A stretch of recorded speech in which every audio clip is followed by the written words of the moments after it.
Graças e paz. Vocês estão bem? Nas últimas oportunidades que o Senhor nos deu a graça, o privilégio de compartilhar a sua palavra, nós estamos num trajeto de pensar sobre a questão do humanismo e do cristianismo.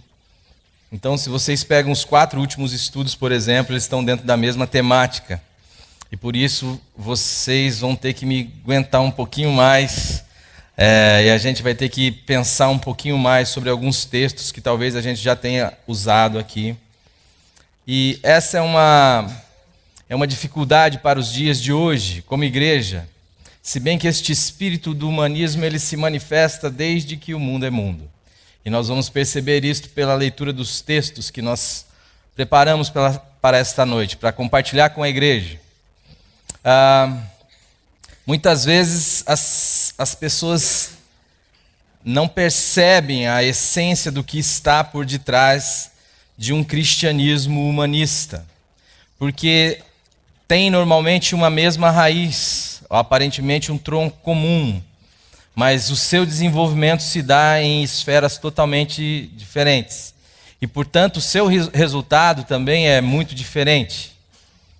E se nós não atentarmos isso para a nossa caminhada como igreja, ou como indivíduos, como filhos e filhas de Deus, nós com certeza teremos muitas dificuldades do ponto de vista da vida cristã. Ainda que envolta em tranquilidade aparente, porque de fato, sossego, paz que vem do Evangelho, é só Deus quem pode produzir. Nós vivemos num mundo onde nós buscamos segurança constantemente. O nosso sonho, o nosso desejo é estarmos seguros. E nós somos treinados, adestrados por um sistema que me coloca como o alicerce dessa segurança. Por mais que existam várias outras questões envolvidas nas nossas vidas, das quais nós não temos controle, nós criamos a mentalidade de que de fato nós temos. Ou nós vivemos como se o controle de tudo estivesse nas nossas mãos. Isso é semeado, plantado o tempo inteiro em nós. Ou seja, você é quem vai sustentar a sua vida. Você é quem deve fazer por si. Você é quem é responsável pelo seu desempenho, ou pelo seu êxito, ou pelo seu fracasso. Só que nós vivemos isso dentro de um contexto extremamente oscilante, extremamente instável. E isto vai gerando pessoas, seres humanos, cada dia mais preocupados, inseguros, cada dia mais adoecidos, porque pesa-lhes sobre os ombros o peso de serem deuses, mas vivem na sua história a realidade de que são de fato carne e osso. E que, portanto, não tem controle sobre os desdobramentos da sua vida. Pode até ter uma autonomia, como o Fernando falou hoje de manhã, mas esta autonomia nos dá condição de começar algo, mas não nos dá poder sobre os desdobramentos disso que nós começamos. Então, pensar no Evangelho, pensar a palavra de Deus e pensar a fé a partir da loucura do Evangelho, ou seja, do lançar-se nas mãos de Deus, da percepção que se tem de Deus e do Evangelho, tem repercussões práticas na nossa vida diária, bem como na nossa maneira de expressar e viver a nossa fé. Ou eu me lanço nesse processo de confiar em Deus, sou chamado a esta confiança em Deus, ou então eu tento fazer com que as coisas aconteçam na minha vida, mesmo no que se refere ao reino de Deus, mesmo no que se refere ao manifestar da vida de Deus em mim, ou manifestar do reino de Deus em mim. E isto é extremamente diabólico, mas é aparentemente a coisa mais bela e valorosa que nós temos. A sociedade e o mundo sem Deus é a sociedade onde o homem é Deus. É a sociedade onde o homem precisa ser valorizado o tempo inteiro, e nós não podemos esquecer o fato de que em nós entrou o veneno da serpente de querer nos tornar deuses. Ou seja, isto está em você, isto está em mim o tempo inteiro. Mesmo que você seja um regenerado, isto não significa que a força, a atração, a lei do pecado deixou de exercer esta força sobre você. O que nós vamos ter, como Paulo vai nos ensinar, é que existe uma outra lei. Existe uma outra lei, a lei do Espírito da vida, que em Cristo Jesus nos livra da lei do pecado e da morte. Quando nós olhamos, e o sentido de lei que eu quero trazer aqui, não é talvez esse sentido religioso que nós podemos estar pensando, mas é o sentido da lei como algo imutável, como as leis da física, por exemplo. Existe uma lei chamada lei da gravidade que atrai este livro para baixo. Eu posso soltar ele aqui milhões de vezes, ele não vai flutuar, ele vai cair. Esta lei também está em mim e em você, ou seja, a lei do pecado e da morte. Mas quando nós escutamos esse barulho, por exemplo, nós sabemos que tem um avião passando. E este avião que está passando, ele pesa bem mais que o ar. Ele pesa algumas toneladas, mas ele consegue flutuar, porque existe uma outra lei. A lei da aerodinâmica, a lei da propulsão. Essa lei consegue então vencer a lei da gravidade e fazer com que este avião esteja então no ar. Do mesmo modo, eu e você como cristãos, somos chamados a viver por fé, viver pelo milagre, sabendo que dentro de mim existe o Espírito da vida.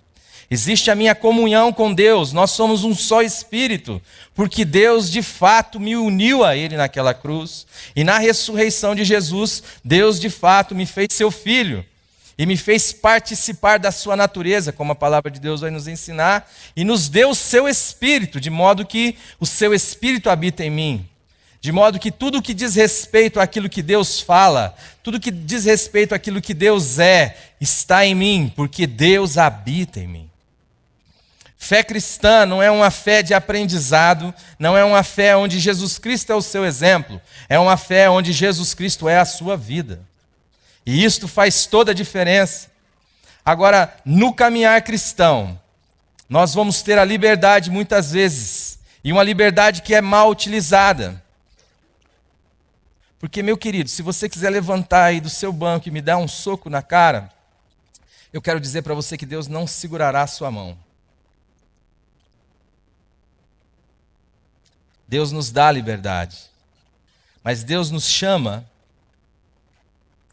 e chama cada um de nós à consciência do Evangelho, que tem a ver com tudo aquilo que tem referência em Deus.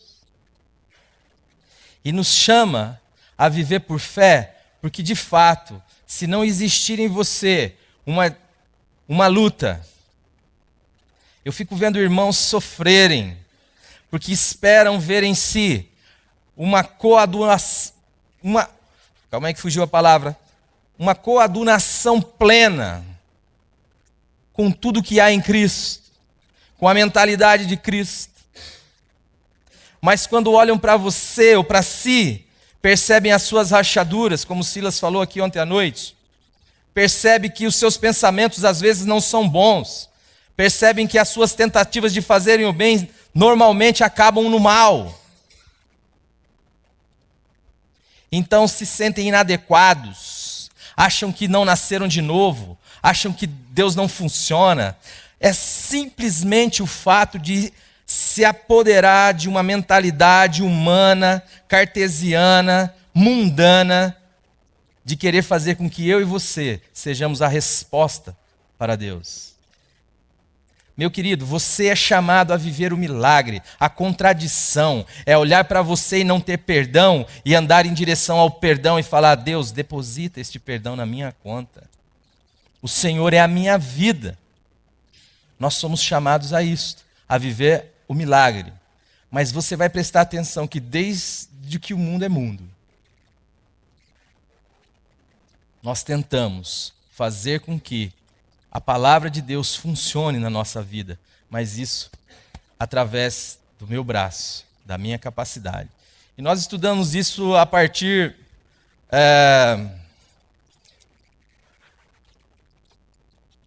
de Sara e Agar, E hoje eu gostaria de ler o capítulo 4 de Gênesis, os versículos de 1 a 4.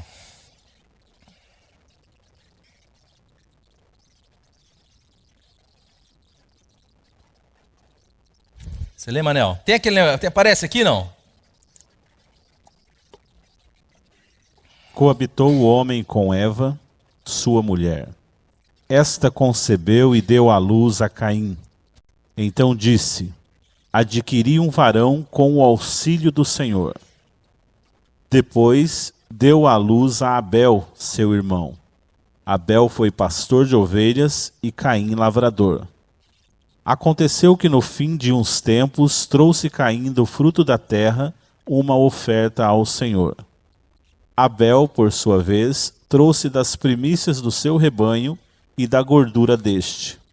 Agradou-se o Senhor de Abel e de sua oferta. Santo Espírito, esta é a tua palavra. Em nome do Senhor Jesus Cristo, nós recomendamos, Senhor, esta tua palavra a ti mesmo, para que ela venha cumprir, Senhor, no coração de cada um de nós aqui, Senhor, aquilo que lhe apraz. Amém. Nós começamos a perceber alguns detalhes, então, neste texto de Gênesis 4, capítulo 4, versículos de 1 a 4. A primeira coisa que nós vemos, então, é uma fala de Eva. Vocês já ouviram disso.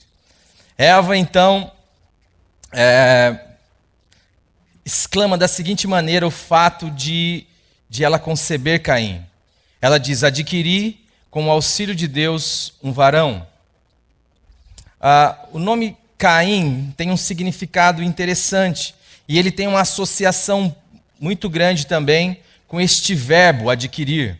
Caim pode significar também aquisição. E este verbo adquirir é o verbo canar, do hebraico. E ele traz outros sentidos também, como por exemplo, o sentido de construir, de erigir ou de obter pelo ato da compra. Um outro significado para o nome de Caim é lança. Então nós percebemos aqui alguns detalhes que a palavra de Deus vai nos dar. O nome de Caim tem a ver com uma aquisição. Tem a ver com aquilo que você pode construir. Tem a ver com aquilo que você pode produzir. Preste muita atenção nisso. Este é um detalhezinho que a palavra de Deus nos traz nas suas entrelinhas e que faz todo sentido para a compreensão do que nós queremos dizer aqui nesta noite. Há uma contraposição entre Caim e Abel, clara. Esta fala de Eva também manifesta quando você vai para o texto da judaica completa, o texto vai dizer: adquirir da parte de Deus. É como se ela comprasse de Deus um varão, um homem, um filho, tendo em vista que eu, para adquirir isto, preciso então dar algo em contraposição àquilo que eu adquiro. Mas quando você vai para o nome de Abel, por exemplo, o nome de Abel, o significado aproximado, alguns estudiosos vão trazer a ideia de vapor. Em última análise, Abel significa nada. Não é interessante isso? Um nome é aquele que produz. O outro, o seu nome é aquilo que é fôlego, vapor, em última instância nada. E Deus vai contrapor essas duas figuras. E nós então podemos continuar esta comparação a partir das escolhas das suas profissões, por exemplo. Qual é a escolha da profissão de Caim?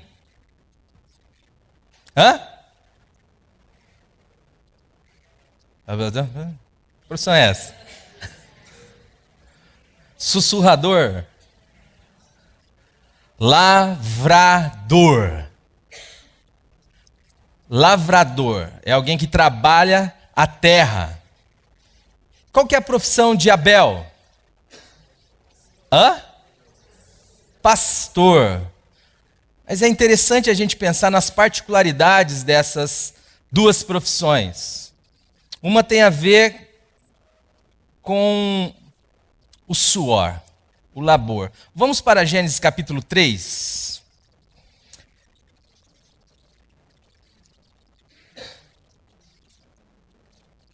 Versículo 17 ao 19, Manuel, fazendo um grande favor. E Adão disse: visto que atendestes a voz de tua mulher e comeste da árvore que eu te ordenara não comesse, maldita é a terra por tua causa, em fadigas obterás dela o sustento durante os dias de tua vida. Ela produzirá também cardos e abrolhos, e tu comerás a erva do campo. No suor do rosto comerás o teu pão, até que tornes à terra, pois dela fostes formado, porque tu és pó e ao pó tornarás. É interessante perceber que o fruto da aquisição de Eva, que tem como nome aquele que constrói, aquele que adquire, escolhe também como profissão, uma profissão que está estritamente ligada, vinculada, anelada a uma maldição de Deus por causa do pecado. Ora, quando eu vou me identificar com aquilo que eu quero fazer, o que eu quero fazer tem a ver, pode ser feito, existe, é possível, porque nós pecamos e a terra foi amaldiçoada. Tem a ver com aquilo que tem agora alguma necessidade do meu suor.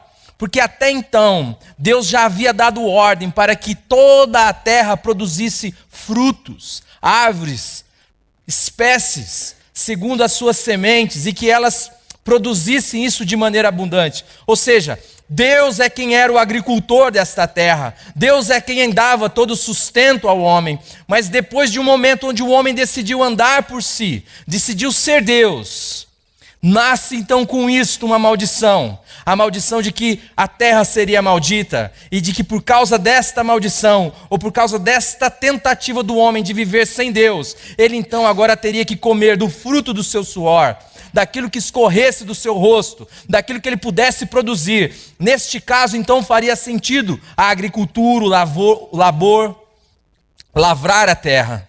Mas até aquele momento não era necessário, porque o próprio Deus era quem fazia tudo isso. E quando você vai atentar para a profissão de Abel, Abel, ele é um pastor. Um pastor do quê? Pastor de ovelhas. Vamos pensar no contexto de Abel? Quanto valia a arroba da ovelha?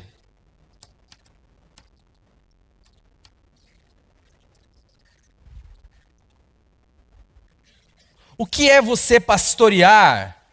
Ou para que serve o pastoreio de um animal que não tem nenhum valor comercial? Afinal de contas, não se come a sua carne. Qual era o predador da ovelha? O lobo. Será? Vamos olhar Gênesis capítulo 1.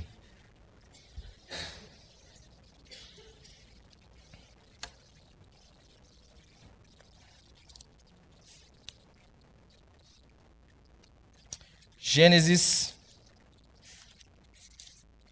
capítulo 1.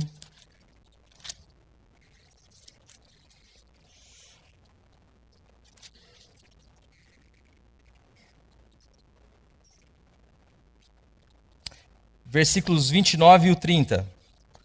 E disse Deus ainda: eis que vos tenho dado todas as ervas que dão semente e se acham na superfície de toda a terra, e todas as árvores em que há fruto que dê semente.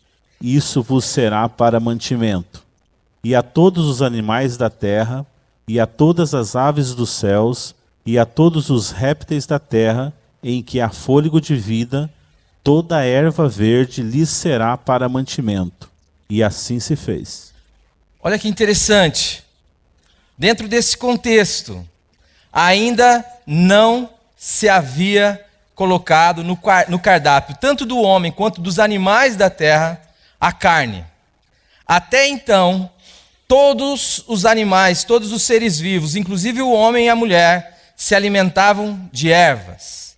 não se alimentavam de carne. Carne só vai entrar no cardápio lá em Gênesis 9. Vamos para esse texto também, para a gente só firmar esse ponto, Manuel.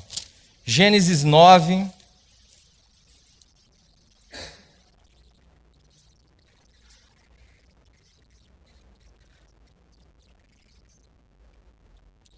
De 1 a 4. Abençoou Deus a Noé e a seus filhos e lhes disse: Sede fecundos, multiplicai-vos e enchei a terra. Pavor e medo de vós virão sobre todos os animais da terra, e sobre todas as aves dos céus, tudo que se move sobre a terra, e todos os peixes do mar nas vossas mãos serão entregues.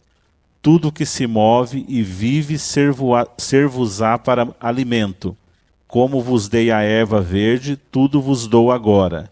Carne, porém, com sua vida, isto é, com seu sangue, não comerás.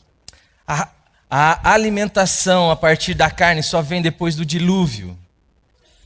Bem como também as mudanças drásticas de temperatura, os problemas climáticos também, a mudança climática só se dá a partir do dilúvio.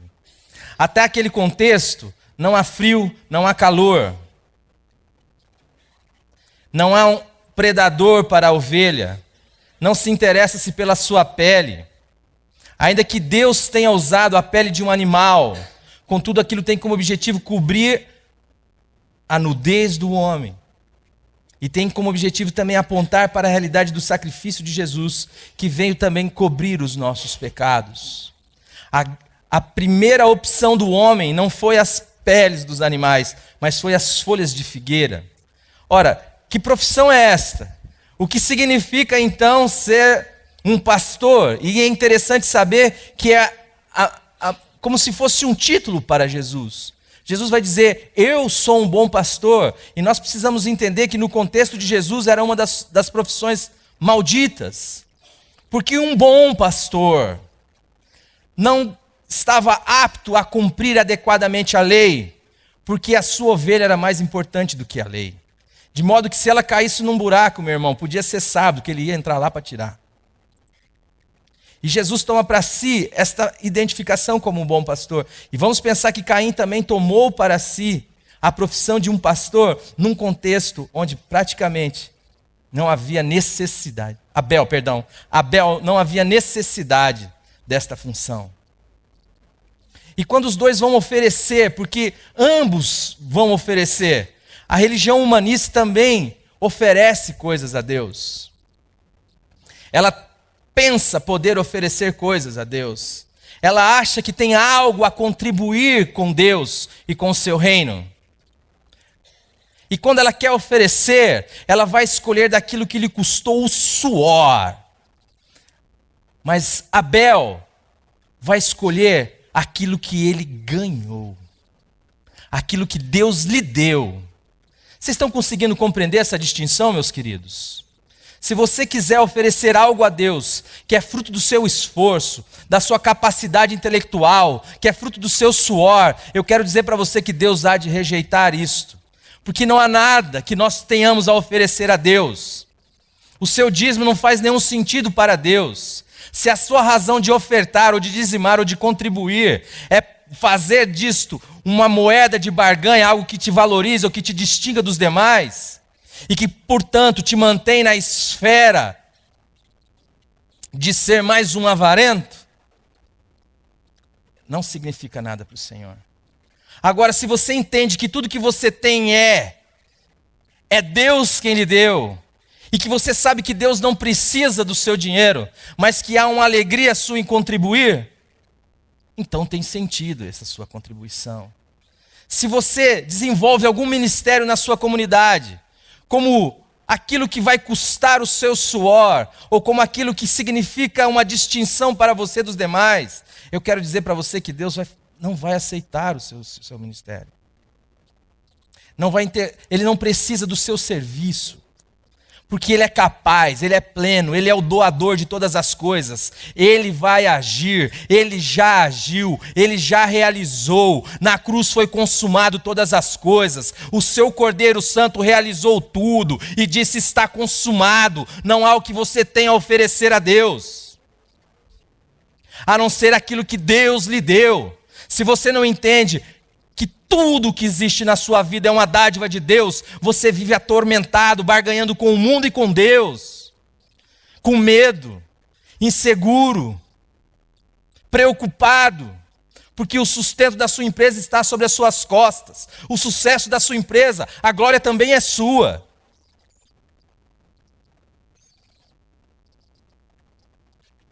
Isso não tem nada a ver. Mas o dia que você entender que há sobre você um Deus de caráter, de um caráter de amor, e que te chama a participar do seu reino, mesmo você não tendo nada a contribuir de fato neste reino, mas que Ele quer te doar, que Ele quer te dar todas as coisas, quando você sentir a alegria da comunhão com Deus, de participar com Deus, daquilo que Deus está fazendo, Deus fará do seu nada tudo o que Ele quiser. Deus fará da sua impotência algo que pode transformar vidas. Deus fará da sua fraqueza algo que pode transportar alguém das trevas para a luz. Deus fará da sua boca, que não pode nada no reino de Deus, uma boca abençoadora de famílias, de pessoas. Deus fará das suas mãos, que não pode fazer nada no reino de Deus, mãos que toquem com amor, mãos curadoras. Mas quando nós entendemos, meus amores, que no reino de Deus quem opera é Deus, que no reino de Deus quem faz é Deus, e que no reino de Deus tudo já está planificado, tudo já está pronto, perfeito e acabado, e isto é fé. Entre no descanso de Deus, goze a alegria dos filhos de Deus de participar daquilo que o seu Pai está fazendo. É para isso que nós somos chamados. Mas quanto peso há sobre as nossas costas? Quanta glória nós buscamos, seja numa multinacional, ou seja dentro de uma igreja ou em cima de um púlpito. Porque de fato, não conseguimos crer num Deus doador, não conseguimos crer num Deus amoroso, não conseguimos crer no caráter de um Deus que tem prazer em dar, doar. Porque recebemos a influência, quer você queira, quer não. Existe, por isso que é a atenção desta noite, a influência de uma mentalidade, de um mundo, de um momento, de um século, que quer fazer do homem o centro, que quer fazer de você o centro, de mim o centro. Então nós vivemos vidas atribuladas, ficamos questionando uns aos outros, ficando brigando uns com os outros, mas Deus está falando, deixa eu fazer, deixa eu agir na sua vida, viva por fé. Ande por fé, deleite-se em mim, e eu satisfarei os desejos do seu coração. Entrega o teu caminho a mim, confia em mim, o resto eu vou fazer. Vou fazer sobressair a sua luz, como o sol do meio-dia. Mas nós falamos, Deus não vai cumprir a sua palavra. Eu vou comprar um chapéu de LED, eu vou comprar uns negócios, eu vou iluminar a minha cara. Aí falta dinheiro para a pira, você fica nervoso. Seu filho pega a pilha para brincar no carrinho dele, você vai pôr, quando você vai ver, não acende, aí você fica dizendo, agora que tinha que brilhar esta luz em mim. Não vai, irmão. Porque é Deus quem resplandece. Todos nós, com o rosto descoberto, contemplando a sua face, somos transformados de dia em dia, de glória em glória, na sua própria imagem, como que pelo Senhor, o Espírito. Ou nós confiamos nisso, ou nós vamos viver uma religião tacanha, uma religião aprisionadora, uma religião sufocante. Não vamos conseguir gozar da presença de Deus. Sentiremos o tempo inteiro um sentido de inadequação. Eu nunca estou bom o suficiente para Deus. Abraçarei a mentira como verdade e a morte como vida.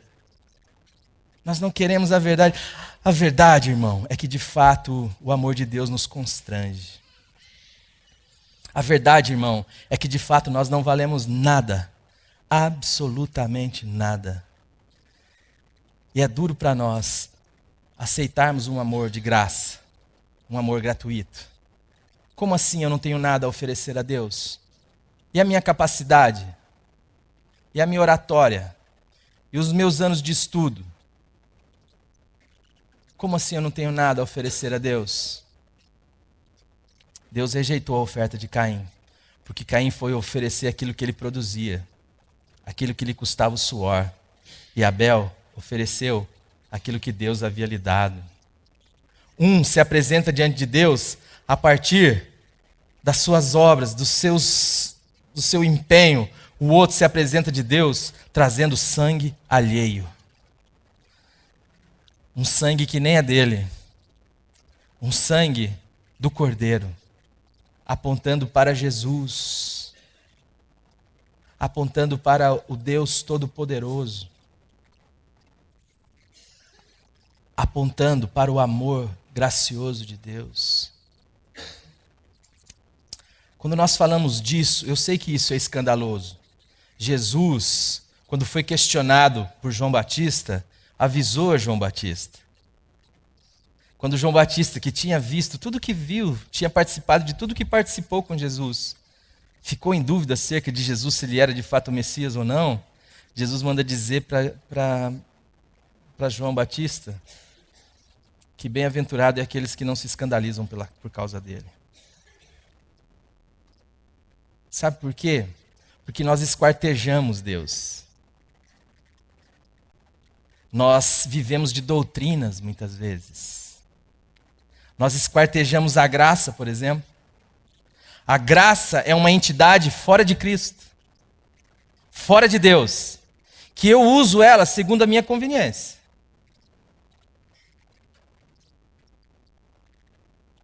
Não existe graça fora de Jesus Cristo. Graça é uma pessoa, o seu nome é Jesus Cristo. Quer anotar aí para você não esquecer? Graça, Jesus Cristo. Eu não tenho como receber graça e não receber Jesus. E eu não tenho como receber a vida de Jesus e querer separar de Jesus a sua graça. Eu não tenho como receber a referência de Jesus habitando em mim e achar que graça é a possibilidade para matar, para roubar ou para adulterar. Porque ou Jesus habita em mim, ou a graça então pode se tornar isto. Mas se Jesus é a sua vida, meu irmão, você vai ver que dentro de você existe, como Isaías 30 vai dizer, uma voz dizendo nos seus ouvidos: o caminho é este, o caminho é este, o caminho é este. Se não há uma transformação de coração, você pode usar a doutrina que você quiser.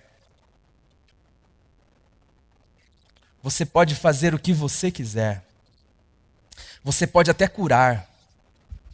Você pode até expulsar demônios. Você pode até profetizar.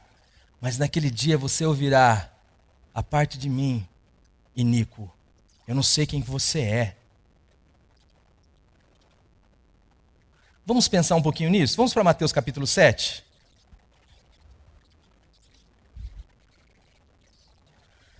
Mateus capítulo 7, vamos do 21 até o versículo 23. Nem todo o que me diz Senhor, Senhor, entrará no reino dos céus, mas aquele que faz a vontade de meu Pai, que está nos céus. Muitos naquele dia hão de dizer-me: Senhor, Senhor, porventura não temos nós profetizado em teu nome, e em teu nome não expelimos demônios, e em teu nome não fizemos muitos milagres? Então lhes direi explicitamente: nunca vos conheci. Apartai-vos de mim, os que praticais a iniquidade. Vamos agora, só para contrapor esse texto, Manuel, para Atos capítulo 3. Vamos ler do versículo 11 até o 16.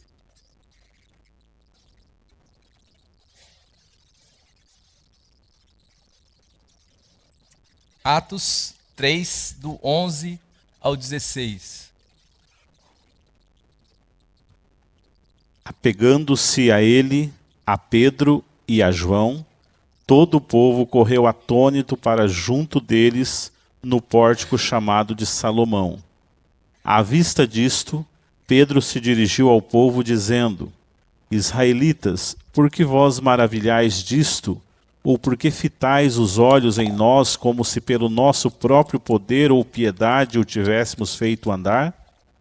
O Deus de Abraão, de Isaque e de Jacó, o Deus de vossos pais, glorificou a seu servo Jesus, a quem vós traístes e negastes perante Pilatos, quando este havia decidido soltá-lo. Vós, porém, negaste o santo e o justo, e pediste que vos concedessem um homicida. De Sarte mataste o autor da vida, a quem Deus ressuscitou dentre os mortos, do que nós somos testemunhas. Pela fé em o nome de Jesus, é que esse mesmo nome fortaleceu a este homem, que agora vedes e reconheceis. Sim, a fé que vem por meio de Jesus deu a este saúde perfeita na presença de todos vós. Então, nós temos um grupo naquele dia dizendo assim para Jesus: Jesus, espera aí, está acontecendo alguma coisa errada aqui. Eu preciso entrar nesta festa, eu preciso participar desse banquete. Afinal de contas, eu confessei você como Senhor. Eu disse, Senhor, Senhor. Mas aí Jesus vai dizer, mas espera aí, nem todo que me diz Senhor, Senhor entrará nessa festa aqui.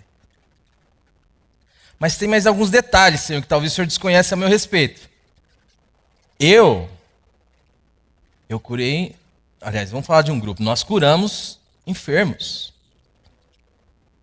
Nós expulsamos demônios em teu nome. Nós profetizamos, e aqui profetizar tem a ver com pregar, com falar a palavra de Deus. De fato, querido, eu realmente não tinha essas informações a seu respeito, aliás, eu nem sei quem vocês são. Eu não sei nem o que vocês estão fazendo aqui. Para mim, o que vocês são realizadores de maldade, de iniquidade. Preste atenção nos seus feitos, nos seus atos.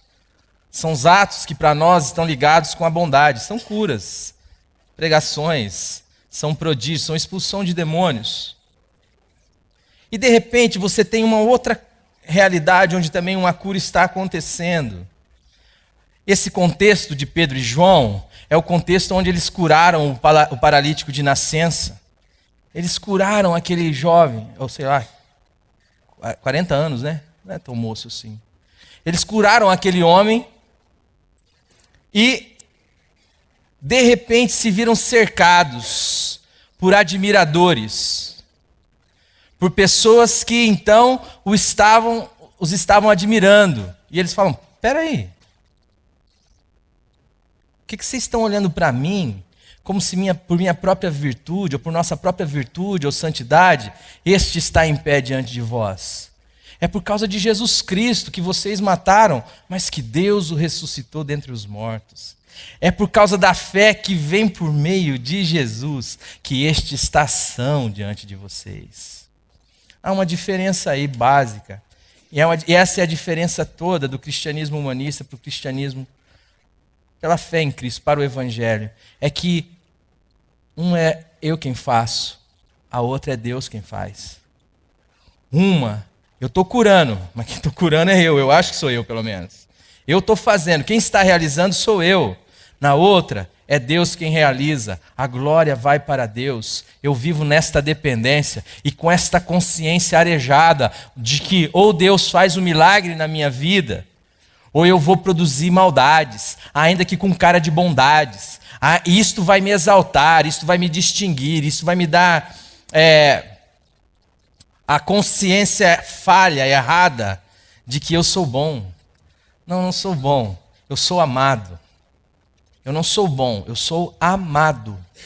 Mas a religião humanista tem como princípio a ideia de que há capacidades no homem e todo o seu esforço é de potencializar estas capacidades. Mas eu quero dizer que todo o esforço de Deus foi pôr um fim às suas capacidades, foi crucificar a mim e a você.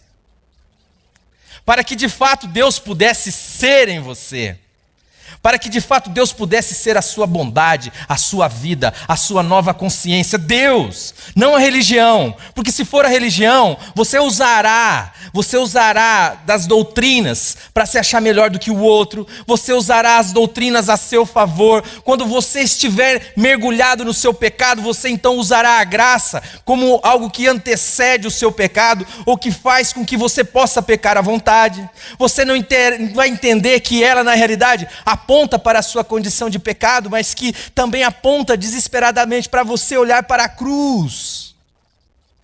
Porque Deus já realizou e operou tudo o que era necessário para que você pudesse ter aqui uma nova vida. Uma vida que não é mais sua, que a fonte não é você, mas a fonte é Deus. E é por isso que Paulo vai dizer que é Jesus Cristo que está vivendo em mim.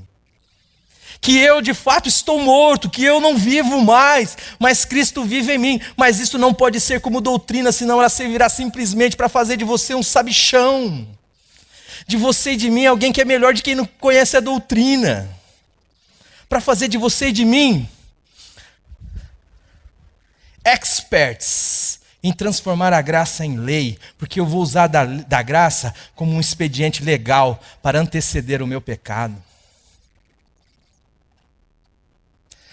A graça vem com Jesus Cristo. A lei veio por intermédio de Moisés. A graça e a verdade vieram por meio de Jesus Cristo. Jesus Cristo disse: eu sou o caminho, eu sou a verdade, eu sou a vida. Não há a mínima possibilidade de você, se tem a vida de Jesus habitando em você, utilizar-se do conceito de graça como um conceito que favorece a sua vida de pecado. Que justifica. Pode falar, Zé? Fala mais alto para eu ouvir. Você falou alguma coisa ou não? Exato. Que te liberta não, como o Prisão falou, que te mantém na cadeia, né, meu irmão? Porque a ideia, a lógica é absurda, do mesmo tipo de que o camarada ele é solto da cadeia, mas ele não quer sair da cadeia. E quando você vai tirar ele da cadeia, ele fala, meu, sai daí. Ele fala, não, eu fui liberto. Não, mas meu irmão, mas você foi liberto para sair da cadeia. Não, mas eu sou liberto, eu vou ficar aqui agora. Dá para entender? Agora, o que vem? Qual o sentido dessa fala nesta noite? Meus amores, se nós vivemos pelo nosso braço, nós trazemos grandes problemas para a nossa vida. Nós podemos até encontrar a aceitação das pessoas, mas nós privamos da atuação da graça em nós.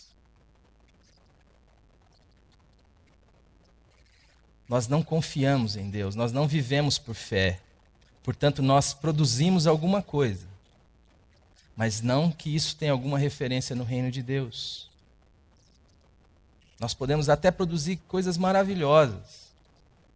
Agora, quando nós assumimos o risco de viver pela fé, pela confiança no caráter de Deus, ou seja, de que um Deus que ama e governa sobre a minha vida, eu vou ter que me deparar com o fato de que, de fato, eu não sou bom.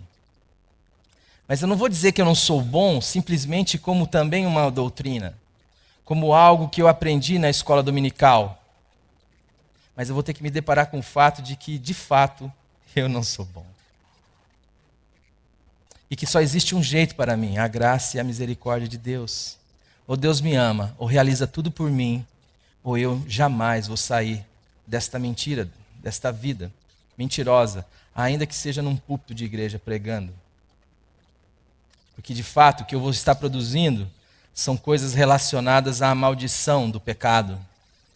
Ainda que venha com aparência de cura, de libertação, com aparência de pregações maravilhosas. Eu falo, pelo menos no que diz respeito à minha vida. Não há a mínima condição de eu estar aqui na frente falando para um grupo que, por sinal, representa a Igreja de Jesus Cristo, se não for pela graça de Deus. E é a única coisa que sustenta aquilo que a igreja chama de testemunho é a vida de Cristo em mim. Porque eu, de fato, sou um pecador miserável, alcançado pela graça de Deus. Eu não tenho nada a oferecer a Deus, a não ser aquilo que ele me dera a oferecer. E o que ele me deu a oferecer foi o seu cordeiro, foi o sangue de Jesus Cristo vertido na cruz. E eu não quero pisar sobre este sacrifício. Ou isto é tudo para Deus, ou vivo numa mentira. Ou Jesus Cristo é minha vida, ou então eu vou comer e vou beber porque amanhã eu vou morrer. E as implicações disso na minha e na sua vida é que o milagre acontece, meu amor. Quando nós nos entregamos à morte, quando nós, de fato, recebemos o veredito de Deus de que não há nada em mim, de que eu não posso ser bom, de que a única maneira que Deus teve para tratar comigo foi me crucificando juntamente com Cristo, e que agora eu vivo na dependência de Deus plenamente, continuamente, deste amor de Deus por mim, ou então eu vou vestir um chapeuzinho de religioso ou de louco, tanto faz. Eu preciso ser ateu para crer em Deus. Eu preciso ser ateu de mim mesmo para poder crer em Deus. Enquanto eu ficar crendo em mim, que eu tenho algo a oferecer a Deus, de que eu posso ser melhor, a vida de Cristo não se manifestará na minha vida. Porque a vida de Cristo se manifesta por levar o morrer. E ninguém que acredita em si vai para a cruz. Só vai para a cruz aqueles que podem gritar como Paulo: desesperado homem, desventurado homem que sou. Quem me livrará do corpo desta morte? Dou graças a Deus por Cristo Jesus, porque nele não há mais nenhuma condenação para os que estão em Cristo Jesus, que vivem não mais segundo a carne, mas segundo o Espírito. E viver segundo o Espírito é viver a partir do que Deus disse de mim e de você.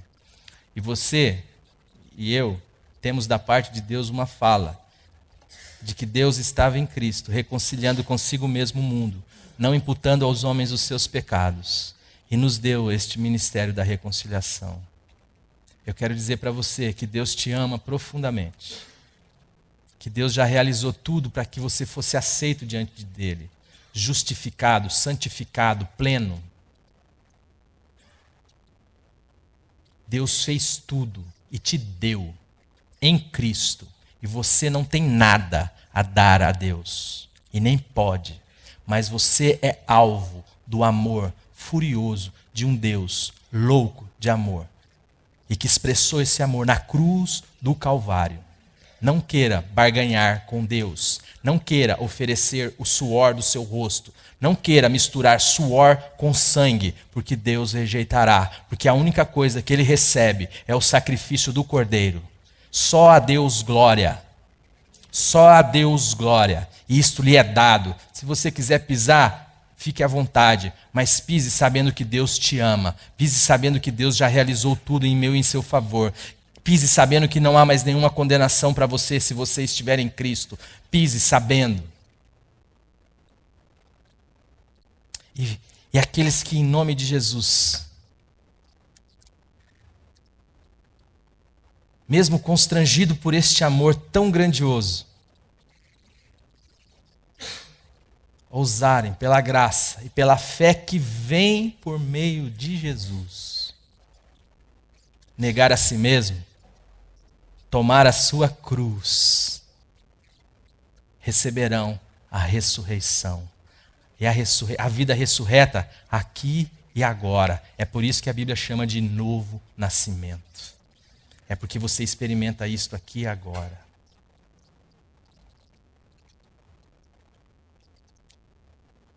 Que Deus faça isso na minha e na sua vida.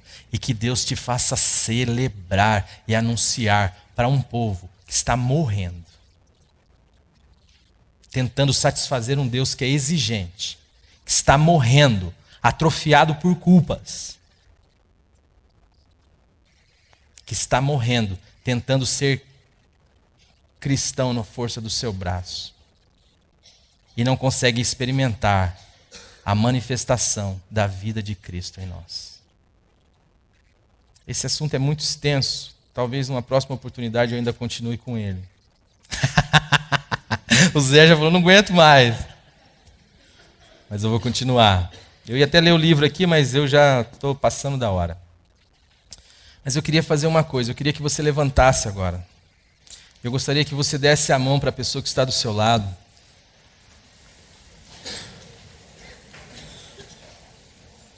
Quantos diáconos nós temos aqui hoje? Ô Walter, vem aqui.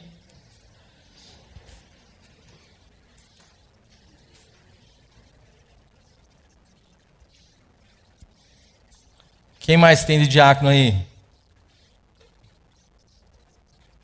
Corre aqui, meus amores. Fernando, Elbia.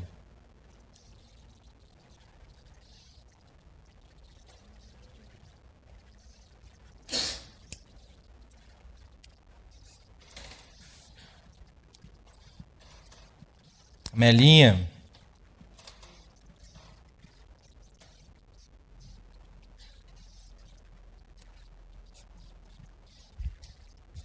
Devagarinho.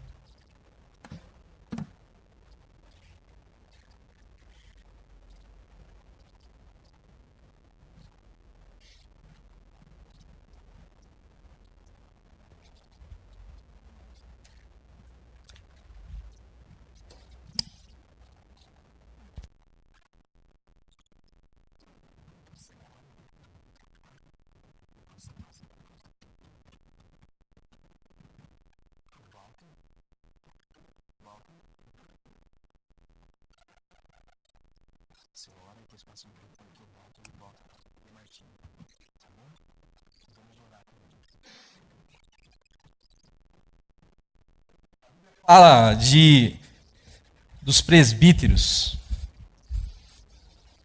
Vamos nos ajeitar aqui de frente para ele e vamos estender a mão sobre a igreja. A Bíblia fala de que os presbíteros podem orar pelos enfermos. Eu sei que nesta noite aqui tem muita gente enferma da alma, enferma de enferma.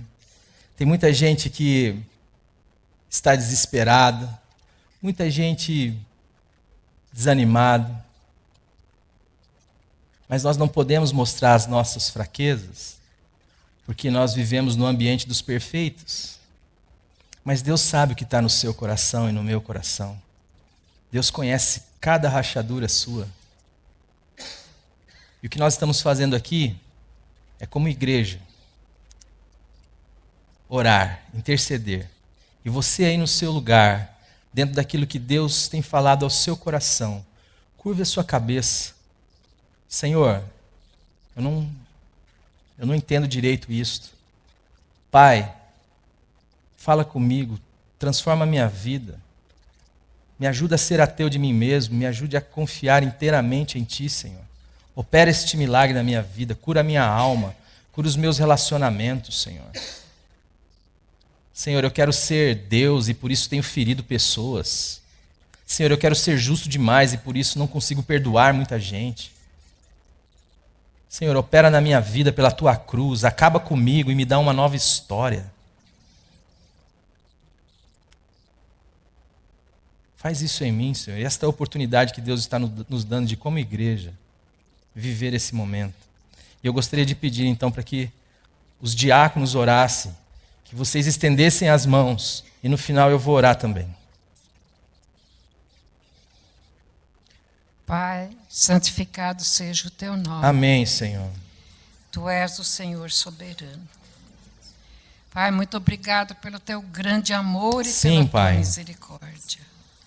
Obrigado, Pai, que Tu deste o Teu Filho amado. É verdade, Senhor. Para morrer naquela cruz, fazendo-nos incluir juntamente com Ele. E na Sua ressurreição nos dar a vida nova. Aleluia, Senhor. Obrigado, Pai, porque Tu és o nosso Pai. Amém. Pai querido, em nome de Jesus Cristo, abençoe essa palavra que ouvimos hoje. Amém, Senhor.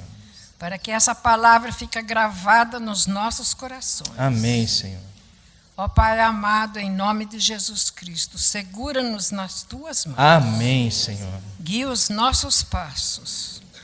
E faça, Senhor, para que nós realmente possamos somente confiar em Ti. Amém. E estar na total dependência Tua. Amém, Senhor.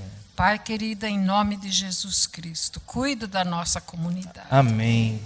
Cuida, Senhor, dos enfermos. Amém, Senhor. Os enfermos fisicamente. Amém, Senhor. Pai querido, alivia seu sofrimento, Amém, suas ó dores. Pai, em nome de Jesus. Mas, Pai, em nome de Jesus Cristo, nós suplicamos pelos enfermos da alma. Amém, Senhor. Pai querido, liberta-os. Sim, Senhor. Derrama o teu amor, o teu perdão nos seus corações. Amém, Senhor. Para que eles sejam livres e possam louvar e bendizer o teu santo nome. Aleluia, Pai. Em nome de Jesus Cristo, nós te agradecemos e suplicamos. Amém. Amém. Muito obrigado, Pai, porque nós estamos aqui ouvindo a Tua palavra, participando do Teu culto em honra a Ti. Amém, Senhor. Muito obrigado por isso, Pai, por esta oportunidade. E pedimos, Pai, que Tu faças aquilo que Tu falastes, quebra-nos e faça-nos de novo. Aleluia, Senhor. Porque nós gostamos de suor, nós gostamos de fazer. É verdade, Deus. As coisas acontecem tão simples que nós não acreditamos. Nós queremos complicar. Nós queremos verdade, fazer e mostrar para todo mundo que estamos fazendo. É verdade. Muda, tem Pai, misericórdia. esse nosso procedimento. Amém, Senhor. Faça com que nós possamos viver a Tua palavra, Amém. na Tua dependência. Amém, Jesus. Abençoe as pessoas que precisam de Ti. Aleluia. E somos todos nós, Aleluia, Pai. Jesus. Independente de condições, nós precisamos de Ti. É verdade. E é em nome de Jesus que eu te suplico. Amém. Quebra-nos e faça-nos de novo. Amém, Amém, Pai. Senhor. Amém.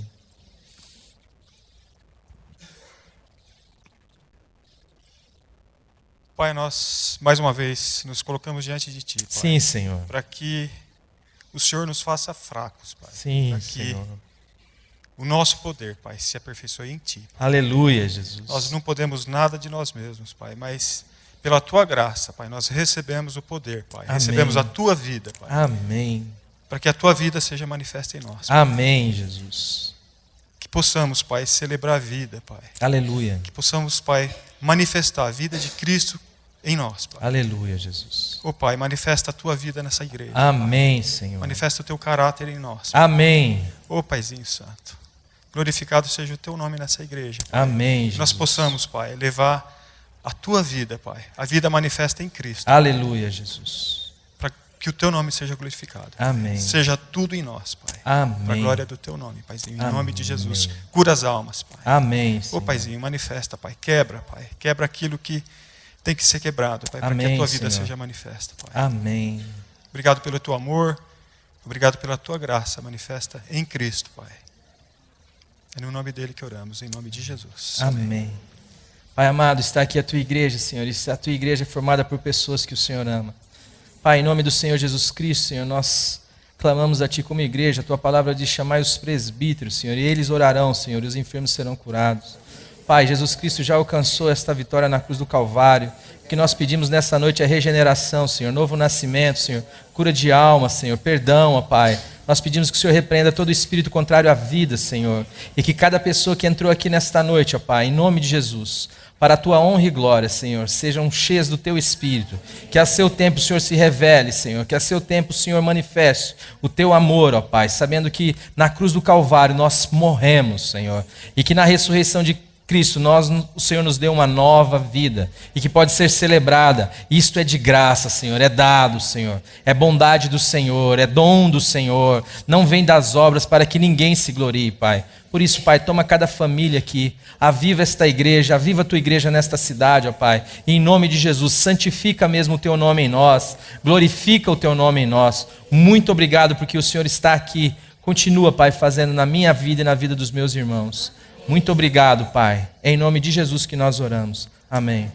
A mensagem que você acabou de assistir faz parte do Ministério de Comunicação Palavra da Cruz. Temos um grande acervo de estudos bíblicos em áudio e vídeo. Distribuímos também, gratuitamente, o jornal mensal Palavra da Cruz.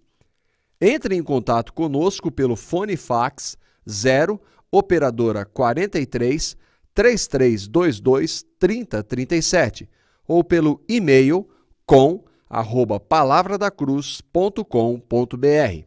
Visite-nos também pelo site www.palavradacruz.com.br.